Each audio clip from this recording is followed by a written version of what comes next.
लोकसभा चुनाव में तकरीबन 7 महीने और बचे हैं दोस्तों। सत्ताधारी एनडीए और विपक्षी दलों के यूपी अपने चुनावी हथियार को धार देने में जुटे हुए हैं। बीजेपी ने फिलहाल 19 दलों का एनडीए परिवार बनाया है, तो विपक्षी यूपीए ने नए सिरे से अपने साथियों की संख्या 26 तक पहुंचने का दावा किया है। पहली नजर में यही लगता है कि लोकसभा के मैदान में 19 बनाम 26 दलों की लड़ाई होने वाली है। सबके अपने अपने दावे हैं। यूपीए जिसका नया नामकरण में प्रस्तावित में शामिल है, वो सभी दलों को पक्का यकीन है कि एनडीए को हराना अब मुश्किल नहीं होगा। दूसरी ओर एनडीए के साथी दल मानते हैं कि नरेंद्र मोदी हैं तो एनडीए को परास्त करना भी मुमकिन नहीं होगा।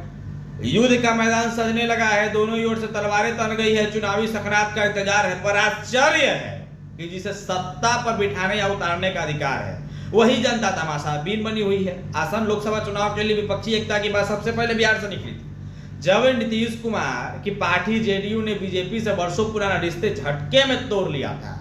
एनडीए छोड़ने के बाद नीतीश कुमार महागठबंधन के नेता के रूप में बिहार के सीएम बने रहे। सिर्फ सीएम के रूप में उनकी शपथ की संख्या लगातार बढ़ती चली गई। आरजेडी ने बिहार में 5 दलों को लेकर महागठबंधन बनाया था और उसे खासा कामयाबी भी मिली थी। विधानसभा चुनाव में 2020 में महागठबंधन जो है सिर्फ 10 सीटें कम रह जाने के कारण सरकार बनाने से चूक गया था। इस बात को उसे मलाल था। खैर, नीतीश कुमार के साथ आ जाने से उसकी न सिर्फ सरकार बन गई बल्कि महागठबंधन का कुनबा भी बढ़कर 7 दलों का हो गया। नीतीश की जेडीयू के साथ जीतन राम मांझी की हम पार्टी भी थी। बिहार में महागठबंधन की सरकार बनने के साथ ही यह बात उठी कि गठबंधन सरकार चलाने पर प्रांगत नीतीश कुमार को अब राष्ट्रीय राजनीति में जाना चाहिए, तो इसके लिए वो बिहार की गद्दी तेजस्वी यादव को सौंपेंगे। लालू ने नीतीश की मुलाकात कांग्रेस की संरक्षक सोनिया गांधी से करवा दी। सोनिया से नीतीश कुमार की मुलाकात तो हो गई, लेकिन क्या बात हो यह किसी को पता नहीं चला। न सोनिया गांधी ने की ओर से कुछ बताया गया, न कुछ कहा गया, और न नीतीश कुमार और लालू ने कुछ बताया। तकरीबन 6 महीने तक विपक्षी एकता की चर्चा पर विराम लग गया। इस बीच किडनी ट्रांसप्लांट के लिए लालू प्रसाद यादव सिंगापुर चले गए। तकरीबन 3-4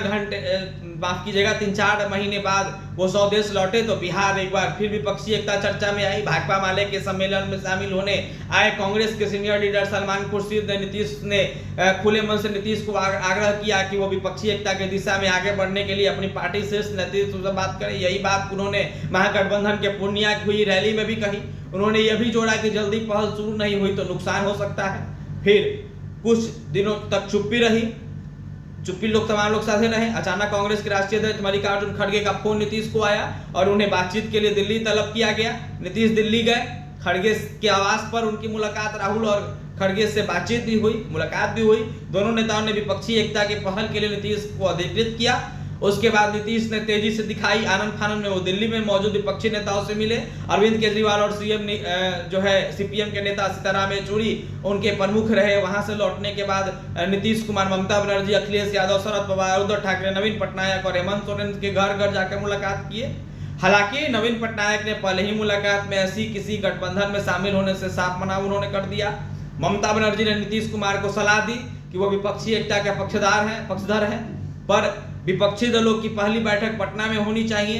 पटना आंदोलन की भूमि है और जयप्रकाश नारायण के आंदोलन ने ही सत्ता परिवर्तन की राह खोली थी। नीतीश तुरंत मान गए। पटना में बैठक की तैयारी भी होने लगी। पहली बैठक की जो तारीख तय हुई उस दिन राहुल गांधी और मल्लिकार्जुन खड़गे ने निजी कारणों से उपस्थित रहने से असमर्थता जता दी। राहुल गांधी उस वक्त अमेरिका के दौरे पर थे। दूसरी तारीख 23 जून को तय हुई। बैठक में खड़गे राहुल के साथ कुल 15 दलों के नेता शामिल हुए। बैठक में अब इतना ही रहा, एकता पर सहमति बन गई और अगली बैठक शिमला में कराने की जिम्मा कांग्रेस ने ले लिया, लेकिन शिमला बैठक भी टाल दी गई। 17-18 जुलाई को बेंगलुरु में बैठने की तय तारीख मुकम्मल हुई। बैठक के पहले सोनिया गांधी अचानक सक्रिय हो गई और उन्होंने अरविंद केजरीवाल की शर्त मान ली।